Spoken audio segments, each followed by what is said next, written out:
Should you use the deadlift to enhance your sports performance capability? We're gonna dive deep into this topic and we're gonna start right now.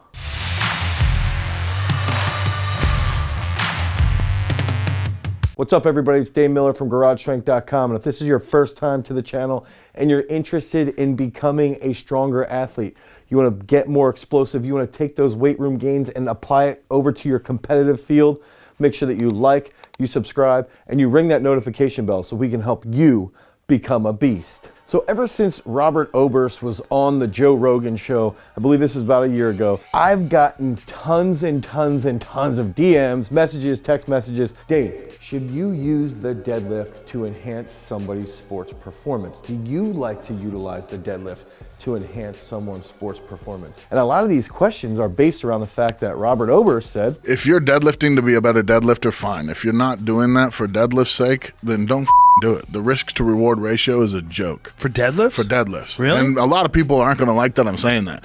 But if you go into any NFL gym, in any Division I college football gym, in any athletics where people are actually getting paid and it matters what they're doing, they're not deadlifting. Really? They're hang cleaning and power cleaning. Why is that? Because the risk to reward ratio, like it's so hard to be a great deadlifter and to not risk your low back and to be using your upper back properly, and just there's so many little chances for you to get hurt. Hamstrings, deadlift. if you're an athlete, it's gonna beat you up. You can do other things in the weight room that can replace it, and it's not that effective as a movement overall. So first, let's try to break down what that deadlift is and actually defend the deadlift. So what is it? If we can think about just pulling as much weight as possible from the floor to a hip extended position, to a knee extended position, into that lockout at the top of the lift. It's very simple. It's essentially the trademark of strongman. It's the trademark of powerlifting.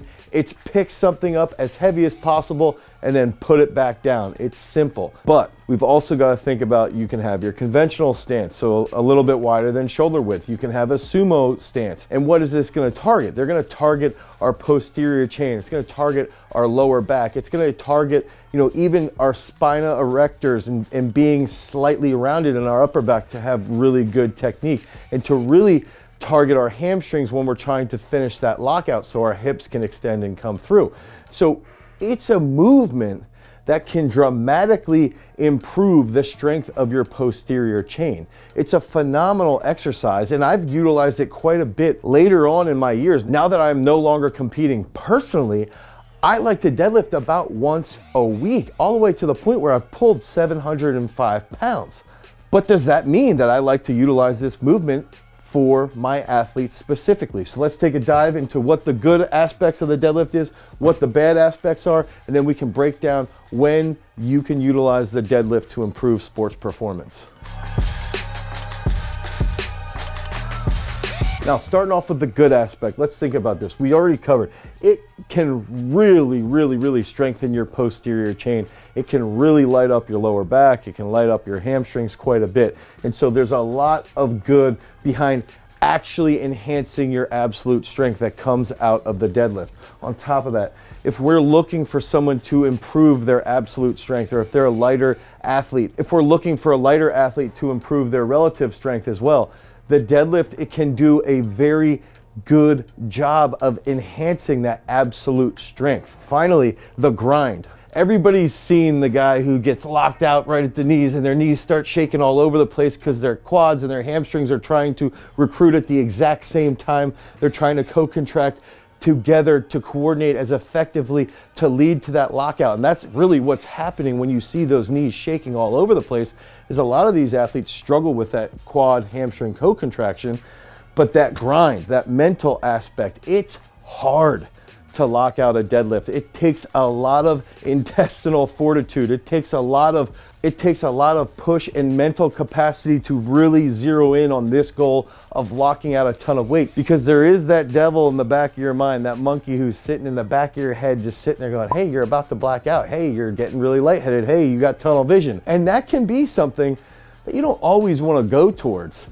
But when you want to be tough, when you want to grind things out, the deadlift can really help you enhance that aspect of athletic capability. There are a lot of sports that need that intestinal fortitude. So there are some really good positive aspects behind the deadlift that will transfer over to the realm of sports performance. But let's get into some of those bad aspects now. And so right away, there's a couple key factors here. When we're doing a really well executed deadlift, okay, world-class deadlifts, we should be lifting with a slightly rounded back. A lot of guys will try to deadlift with this big arch in their lumbar spine, but we should have a slightly rounded back. Even Stuart McGill, who's written numerous books on lower back disorders, will recommend a slightly rounded back when you're pulling. And so we've got to see there's a slightly rounded position. That doesn't carry over very well to many sports. Most sports, it's going to be a little bit more effective to have that lumbar extension. What ends up happening as well when you have that slightly rounded back, your hips can be a little bit tight and your shoulders will internally rotate, and you're constantly in this pulling position. And if you're doing a lot of presses and your upper back isn't remaining mobile, that can lead to some different issues. Now, a lot of people will sit there and say too, hey, as long as you're doing your mobility work, as long as you're recovering well, that shouldn't be a factor. And that's fine, that's okay. But it still creates significant problems. There's still consistencies, especially with younger athletes, that they tend to yank. They'll have a rounded back that's not properly set, will lead to lower back injuries, and almost without fail, later on, they'll end up struggling to take that pulling movement and apply it to other areas. And it comes down to, what is the transfer of training behind the deadlift? A lot of guys that are diehard powerlifters, that are diehard deadlifters, will sit there and say, hey, if I'm using chains, if I'm using accommodating resistance, it doesn't matter, I'm accelerating through that finish. I call bullcrap, because it doesn't matter. The positions don't effectively transfer. When we have a low back that's a little bit exposed, when we have that rounded upper back position, it still leads to tight hips, it still leads to internal rotation of the shoulders, and in turn, that acceleration through the pattern, even if you're using accommodating resistance, doesn't transfer really well to other movements, and it doesn't transfer really well to other sporting movements. And so I want to go deep into understanding what that transfer of training means and how the deadlift does not actually transfer to other specific movements. So one of the easiest ways that I like to break down transfer of training is I like to see how certain movements transfer to other movements. So a simple step would be, does the incline bench transfer to the flat bench? Does the flat bench transfer to the incline bench? Typically not, but the incline bench typically does. Okay, so that's a really, really easy way to think about it. But I'm gonna use an example here. We have Sam Mattis, who's one of the most explosive athletes on the planet. He's a top 10 discus thrower in the entire world. He's a US national champion. He trains here at Garage Strength. He's cleaned 200 kilos, 440 pounds. Talk about accommodating resistance. He's accelerated 440 pounds into that catch position. He started from a static start. He has that dynamic muscular contraction, and then he has to have force absorption at 200 kilos, and then he has to recruit all of his absolute strength out of the hole to stand it up. So just from that 200 kilo clean, he did all 4 of those types of muscular contractions. So he cleans in his program, he snatches in his program, he front squats in his program, and he back squats, high bar back squats, ass to grass. He never deadlifts, never deadlifts. Now, what was his deadlift? He had never deadlifted in over 3 years. He had not touched a deadlift. What did he pull? 700 pounds. 700 pounds he pulled. He hadn't done anything. His best prior to this was 615. So his deadlift increased just from cleaning, snatching, front squatting, back squatting. So his deadlift went up without actually training it. So that means a transfer of training of these movements to the deadlift was quite effective. So effective that it added 85 pounds to his deadlift without actually doing it. That's called transfer of training. Now, we take a deadlifter who also squats low bar, and let's say they do plyometric work.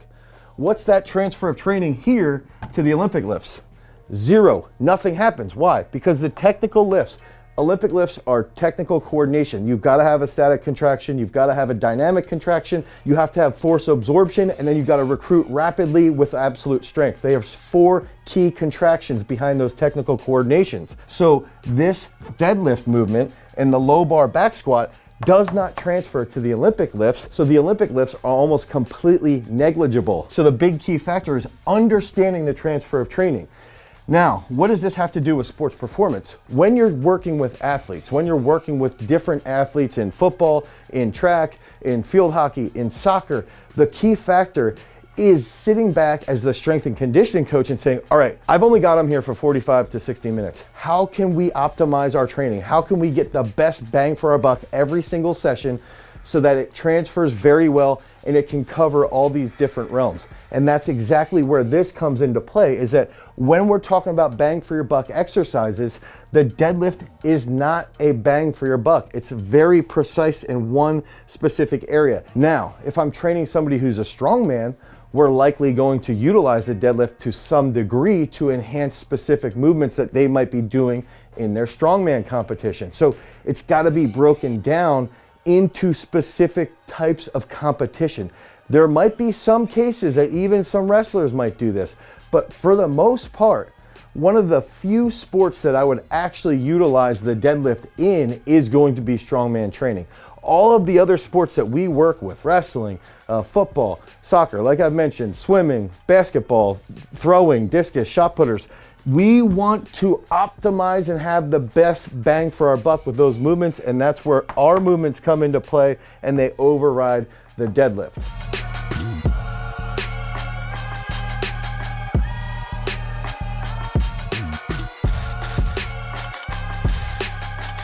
Now, a lot of people then ask, all right, so when do you use it outside of that strongman example? Or are there other variations that you like to utilize? And I'll say right here is that when I will use this, one of the only times that I will use a deadlift is on a fat bar when I'm working with wrestlers who have posterior chain issues. So the fat bar forces the load of the pull to be quite a bit lower.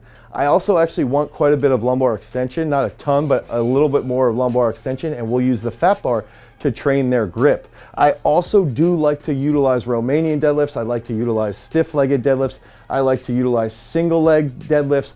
Movements like these are exercises that I will utilize as supplementary movements to other main lifts. So I do like to utilize variations as supplemental movements to the big time lifts. And that's where variations come into play. We do use trap bar jumps. Occasionally we'll use trap bar deadlifts, not often, but we will use it very occasionally. The big thing there would be the trap bar jumps. So we like to utilize these things only to cater to certain weak points in various athletes. But the underlying problem that I've seen with the deadlift is the exposure to the lower back, especially with younger athletes, because they're not well trained on how to actually breathe and control and brace their trunk. For some reason, when they do these movements like a snatch or a clean at a higher speed, they're a little bit more aware, I believe by accident, but they're more aware and it can prevent those lower back issues from happening. I also believe that there's so many mobility issues that arise from tight hips, from pulling, from that internal rotation, that it doesn't create and mold this specimen of a physical athlete that we really want to see. And finally, the transfer of training is simply not there when we're talking about the deadlift. It is not there in comparison to those other big time movements. Now, with all that being said, I've got a 12-week deadlift program that I put together to help me break that 700-pound barrier in the pull. I put that program together. It's down below in our description. You can click on the link. You can head over to garagestrength.com and you can pick up our first big time powerlifting program that we've put together. It got me to pull 705 pounds at the age of 36 years old. I guarantee it's going to get you to accomplish your goals, but hopefully you're not going to use it for sports performance unless you're a strong man.